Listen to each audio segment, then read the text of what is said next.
Today is November 7th. Welcome to Big Book Daily. My name is Rob. I am an alcoholic. It is a thrill, honor, and joy to be here with you today as we journey through the Big Book of Alcoholics Anonymous and the 12 Steps and 12 Traditions. Today at the Big Book, we're going to continue our journey through Chapter 8, Two Wives. We'll be reading page 114. At the 12 and 12, we'll read Tradition number 3, the first half of page 139. And we will read today's 24 hours a day and daily reflection. So with that, hope you all are doing well this morning, my friends. Once again, we've been given a brand new set of 24 hours.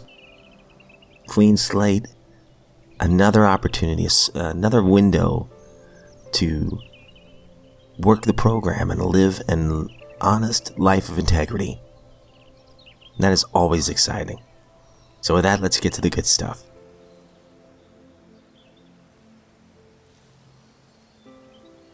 Out of the Big Book, we're on page 114 from Chapter 8, Two Wives. There are exceptions. Some men have been so impaired by alcohol that they cannot stop. Sometimes there are cases where alcoholism is complicated by other disorders. A good doctor or psychiatrist can tell you whether these complications are serious. In any event, try to have your husband read this book. His reaction may be one of enthusiasm.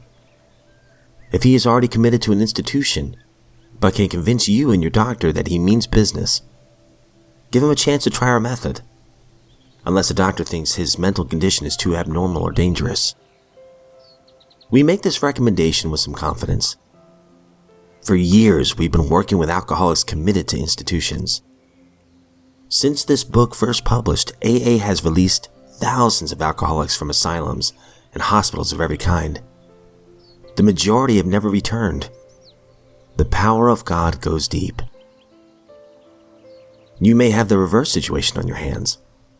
Perhaps you have a husband who is at large, but who should be committed. Some men cannot or will not get over alcoholism. When they become too dangerous, we think the kind thing is to lock them up. But of course, a good doctor should always be consulted. The wives and children of such men suffer horribly, but not more than the men themselves. But sometimes you must start life anew. We know women who have done it. If such women adopt a spiritual way of life, their road will be smoother.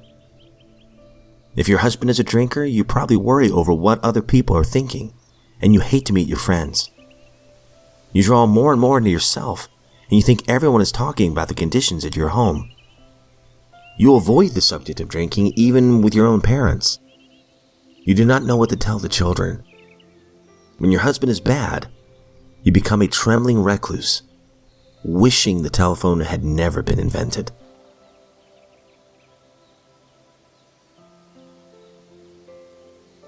At the 12 of 12, we're on tradition number 3. The only requirement for AA membership is a desire to stop drinking. We're on page 139, we'll read the first paragraph. This tradition is packed with meaning, for AA is really saying to every serious drinker, you are an AA member if you say so. You can declare yourself in. Nobody can keep you out.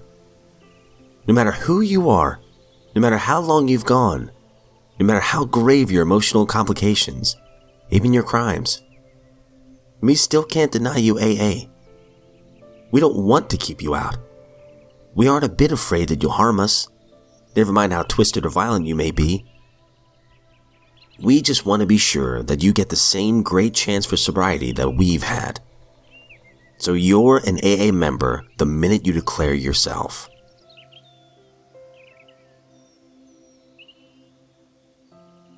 "24 hours a day, November 7th. AA thought for the day. I have lost many of my resentments. I have found that getting even with people doesn't do any good. When we try to get revenge, instead of making us feel better, it leaves us frustrated and cheated. Instead of punishing our enemies, we've only hurt our own peace of mind. It does not pay to nurse a grudge. It hurts us more than anyone else. Hate causes frustration, inner conflict, and neurosis. If we give out hate, we will become hateful. If we are resentful, we will be resented. If we do not like people, we will not be liked by people. Revengefulness is a powerful poison in our systems. Have I lost my resentments? Meditation for the day. It is not so much you as the grace of God that is in you that helps those around you. If you would help even those you dislike, you have to see that there is nothing in you to block the way, to keep God's grace from using you. Your own pride and selfishness are the greatest blocks. Keep those out of the way, and God's grace will flow through you into the lives of others. Then all who come in contact with you can be helped in some way. Keep the channel open, free from those things that make your life futile and ineffective. Prayer for the day. I pray that all who come in contact with me will feel better for it. I pray that I may be careful not to harbor those things in my heart that put people off.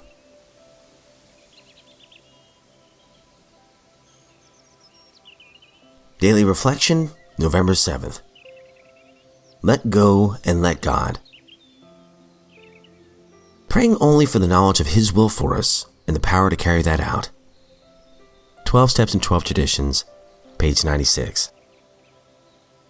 When I let go and let God, I think more clearly and wisely.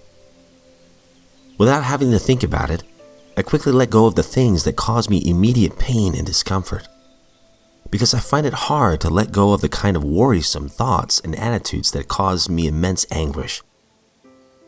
All I need to do during those times is allow God, as I understand Him, to release them for me. And then and there, I let go of the thoughts, memories, and attitudes that are troubling me. When I receive help from God, as I understand Him, I can live my life one day at a time and handle whatever challenges that come my way. Only then can I live a life of victory over alcohol in comfortable sobriety. All right, my friends, that concludes today's reading. And boy, oh boy, I love that last line, or that last reflection there. Because I find it hard to let go of the kind of worrisome thoughts and attitudes that cause me immense anguish. So for those big ones, right? All I need to do during those times is to allow God, as I understand Him, to release them for me. And then and there, I let go of the thoughts, memories, and attitudes that are troubling me. Has anyone else out there ever tried to willpower a resentment away? Oh, I'm not going to think about it. I'm not going to do this. I'm not going to think about what happened yesterday. I'm not going to do it. And anybody who's told me not to think about something, well, guess what? But I think what I'm getting out of this daily reflection today is, for those, pray. God, I can't seem to get rid of this resentment. Can you help me with this? Quit replaying it and let it go. Easier said than done. But when I give God the control, I don't have to worry about it anymore.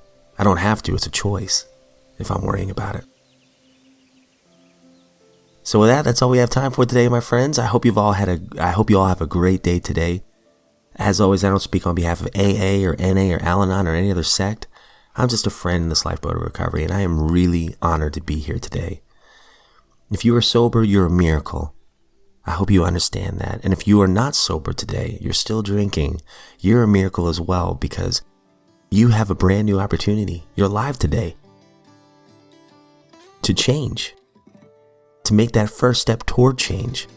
It's all up to you, and you don't have to do it alone. So my friends, if we're given another set of 24 hours, I sincerely look forward to seeing you right back here tomorrow.